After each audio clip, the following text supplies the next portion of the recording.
کا احاطہ نہیں کیا جا سکتا.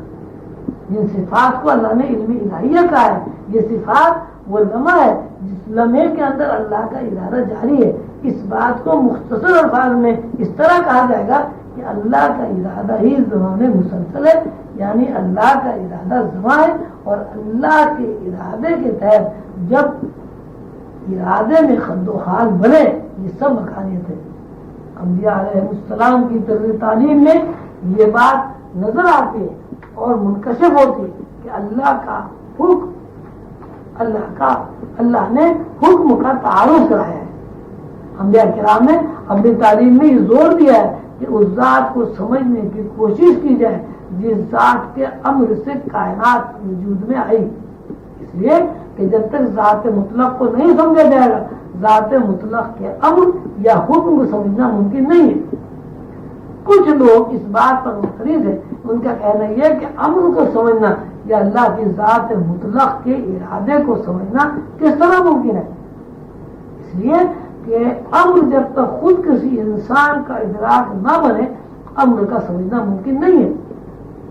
مرشد کریم قلندر بابا فرماتے ہیں یہ بات صحیح ہے، اس لیے کہ جب تک امر خود اپنی حقیقت کو سمجھنے کی کوشش نہیں کرے گا، امر کے تعارف سے، یہ اس ذات مطلق سے تعارف سے محروم ہے جس سے امر وابستہ ہے. قرآن پاک میں اللہ تعالیٰ نے اس بات کو اس طرح بیان فرمایا ہے. کوئی آنکھ اللہ کا ادراک نہیں کر سکتی، اللہ آنکھ کا ادراک بن جاتا ہے. ایک طرف یہ ہے کہ امر کو سمجھنے کے لیے انسان کو اپنی اس گناہ سے وقوف حاصل کرنا ہوگا جو دراصل انسان کی صورت میں خود امر ہے، اور دوسری طرف جب وہ اپنی گناہ سے واقفیت حاصل کر لے گا، اس کا ذہن ذات مطلق کی طرف متوجہ ہوگا. انسان پہلے اللہ کے امر کا تعارف حاصل کرتا ہے جو انسان بذات خود ہے، یعنی اس کی حیثیت امر ہے. جب وہ خود سے متعارف ہو جاتا ہے، اپنے اندر حکم الہیہ سے متعارف ہو جاتا ہے. جب اپنے اندر حکم الہیہ سے متعارف ہو جاتا ہے تو اس کے لیے ممکن ہے کہ وہ ذات مطلق کا تعارف حاصل کر لے. جب تک کوئی بندہ، کوئی روحانی آدمی امر کو نہیں جانتا، نہ خود اپنی ذات سے واقف ہو سکتا ہے اور نہ امر الہیہ سے واقف ہو سکتا ہے. اسی بات کو سیدنا حضور صلی اللہ علیہ وسلم نے فرمایا، جس نے خود کو پہچان لیا، یعنی اپنے رب یا اللہ کو، جس نے خود کو پہچان لیا یعنی اپنے امر رب کو پہچان لیا، اس نے اللہ کو پہچان لیا، اللہ کی صفات کو پہچان لیا جن پر انسان قائم ہے. جب انسان اپنے رب کو پہچان لیتا ہے تو ممکن ہو جاتا ہے کہ وہ اپنے رب سے متعارف ہو جائے اور پہچان لے. مرشد کریم نے اس بات کو حضرت موسیٰ علیہ السلام کے واقعے سے مثال دے کر بیان فرمایا ہے. جب موسیٰ نے کوہ طور پر روشنی دیکھ کر سوال کیا، کون؟ اللہ نے جواباً ارشاد فرمایا، میں ہوں تیرا رب. موسیٰ کی ذات گرامی اللہ کا امر ہے اور خود اللہ ذات مطلب، یعنی موسیٰ علیہ السلام نے جو روشنی دیکھی وہ روشنی امر رب تھی. وہ روشنی کس کی تھی؟ وہ روشنی ذات مطلق کی تھی. اس واقعے سے ذات مطلق اور ذات امر کی حدود کا تعین ہو جاتا ہے. موسیٰ علیہ السلام ذات امر، موسیٰ علیہ السلام ذات امر، اللہ تعالیٰ ذات مطلق ہے. اللہ کی صفت ربانیت، اور حضرت موسیٰ نے ذات امر ہونے کے باوجود، امر کو روشنی میں مشاہدہ کرنے کے باوجود یہ سوال کیا کہ کون؟ یعنی امر نے اس بات کی احتیاج محسوس کی کہ ذات مطلق کو پہچانے. موسیٰ علیہ السلام نے روشنی دیکھ کر یہ نہیں جان لیا کہ یہ میرا رب ہے.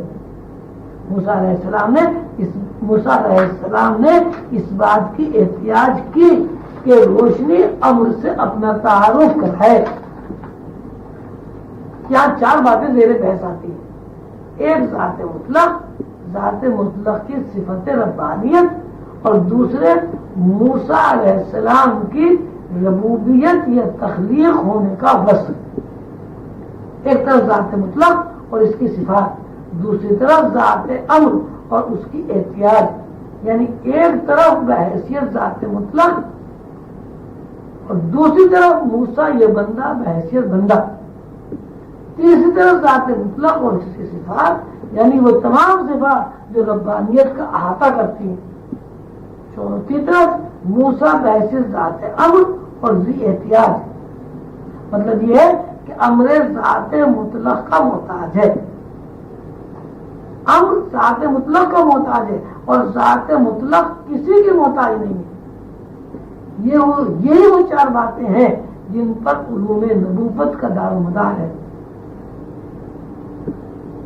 مرشد کریم کلندر بابا فرماتے ہیں کہ بعض لوگوں نے اپنے پیرائے بیان میں ذات مطلق کو حقیقت مطلقہ کہا ہے اور امر مطلق کو کائنات کہا ہے۔ فرماتے ہیں یہ پیرائے بیان حکمائے ربانی کا ہے۔ حکمائے ربانی سے مراد وہ لوگ ہیں جن کے اندر تفکر ہے، جن کے اندر تلاش ہے، جو لوگ اپنے شعور کی سطح سے نکل کر لاشعور میں داخل ہونے کے بعد کائنات کو سمجھنے کی کوشش کرتے ہیں۔ یہ سب لوگ حکمائے ربانی کے زمرے میں شامل ہیں۔ اس کے برعکس حکمائے ربانی کے علاوہ انبیاء کرام کی ایک طرز فکر ہے۔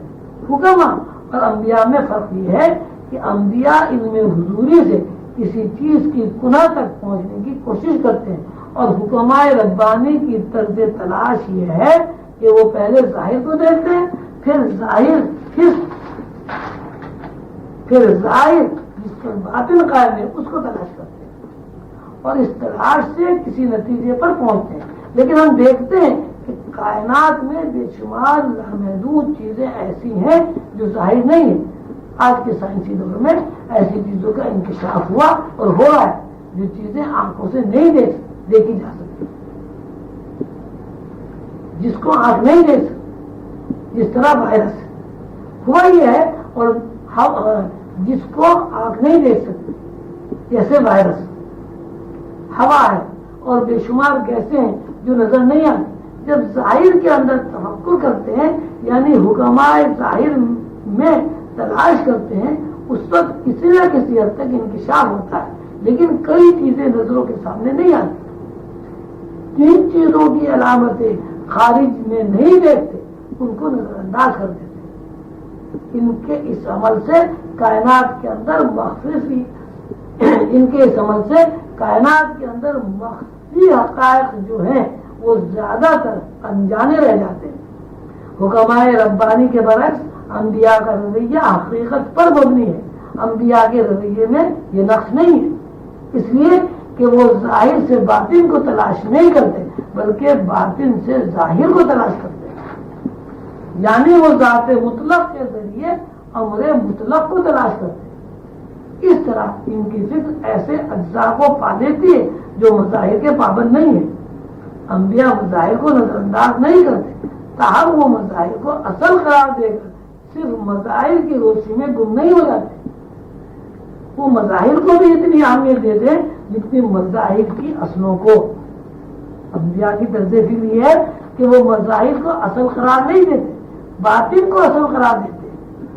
انبیاء کے علوم جن کو علوم لدنیہ بھی کہا جاتا ہے، مظاہر کی اصلوں کو صفات الہیہ کہا گیا ہے، یعنی وہ کسی چیز کا کھوج لگاتے ہیں، کسی چیز کو سمجھنا چاہتے ہیں تو ان کا ذہن ذات مطلق کی مصلحتیں، ان کے ذہن کے اوپر ذات مطلق کی مصلحتیں منکشف ہو جاتی ہیں۔ پھر یہ ان کے لیے ناممکن ہے کہ ان مصلحتوں کو نظر انداز کر دیں، یہ مقصد حیات نہ بنائیں۔ انبیاء کی فکر میں ذات مطلق ہی حیات ہے، اس لیے وہ حیات کو ابدی قرار دینے پر مجبور ہے۔ یعنی مظاہر میں جو چیز ایسی موجود ہوتی ہے جو مظاہر کو قائم رکھے ہوئے وہ حیات ہے، اور حیات ذات مطلق ہے۔ چنانچہ وہ ذات مطلق کو حیات کہتے ہیں اور حیات کو ابدی قرار دیتے ہیں، اس لیے وہ کائنات کو ثانوی درجہ دیتے ہیں، یعنی پہلے حیات ہے پھر کائنات ہے۔ ایسا نہیں ہے کہ پہلے کائنات ہو پھر حیات ہو، حیات ہے تو کائنات ہے۔ حیات سے مراد امر زندگی، حرکت اور کائنات میں ہر قسم کا تغیر و تبدل واقع ہوتا ہے۔ اس کے برخلاف مظاہر کو اولیت دینے والے حکماں اس لیے حیات کی پہنائیوں گہرائیوں تک نہیں پہنچ سکتے کہ وہ پہلے کائنات کو اہمیت دیتے پھر حیات کو اہمیت دیتے۔ انبیاء نے یہ بات اپنی طرز فکر سے تحقیق کی ہے کہ فکر انسانی میں ایسی روشنی موجود ہے کہ کسی ظاہر کے باطن کا، کسی حضور کے غیب کا مشاہدہ کر سکتا ہے۔ بالفاظ دیگر انسانی ذہن یہ بات بالفاظ دیگر انسانی ذہن پر یہ بات منکشف ہو جاتی کہ حیات کی ابتدا کہاں سے ہوتی ہے اور انتہا کہاں تک ہے۔ جب ابتدا انتہا کا تذکرہ کرتے ہیں تو ہمارے سامنے ایک بات آتی ہے، ہر ابتدا انتہا تک پہنچنے کے لیے فنا کا راستہ قائم کیے ہوئے۔ یہی وجہ ہے کہ انبیاء کرام موت کے بعد کی زندگی کو سمجھنے پر زور دیتے ہیں۔ سیدنا حضور علیہ السلام کا ارشاد ہے، مر جاؤ مرنے سے پہلے، یعنی ظاہرہ حیات میں زندگی میں اس زندگی کو تلاش کرو جو زندگی دراصل باطن ہے، اور جس زندگی میں اس بات پر زور دیا جا رہا ہے جو زندگی اس بات کا انکشاف کرتی ہے، فنا در فنا، فنا در فنا میں مراحل سے گزر کر انسان ایک ایسے نقطے پر پہنچ رہا ہے جس نقطے کو فنا نہیں ہے۔ یہی وہ نقطہ ہے جس کو ذات مطلق کہا گیا ہے۔ انبیاء کی طرز فکر یہ ہے کہ وہ باطن سے ظاہر کو تلاش کرتے ہیں، جبکہ حکماء اور دانشوروں کی طرز فکر یہ ہے کہ وہ ظاہر سے باطن کو تلاش کرتے ہیں۔ دونوں طرزیں اپنی جگہ صحیح ہیں، اور صحیح ہونے کی وجہ یہ ہے کہ ظاہری علماء چونکہ باطن سے بے خبر ہیں، اس لیے وہ ظاہر کو سامنے رکھ کر ظاہر کی کنہ یعنی اس کے باطن تک پہنچنے کی کوشش کرتے ہیں۔ اس کے برعکس علماء ربانی یا انبیاء ربانی کے علوم چونکہ باطن سے شروع ہوتے ہیں، اس لیے وہ باطن سے ظاہر کو دیکھتے ہیں۔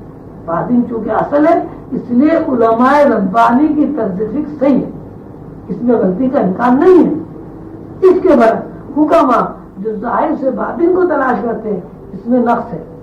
جب انہیں وہ چیزیں ظاہر میں نہیں ملتی جو ان کی نظروں سے اوجھل اور مخفی ہے تو ان چیزوں کو نظر انداز کر دیتے ہیں، جبکہ وہ چیزیں موجود ہیں۔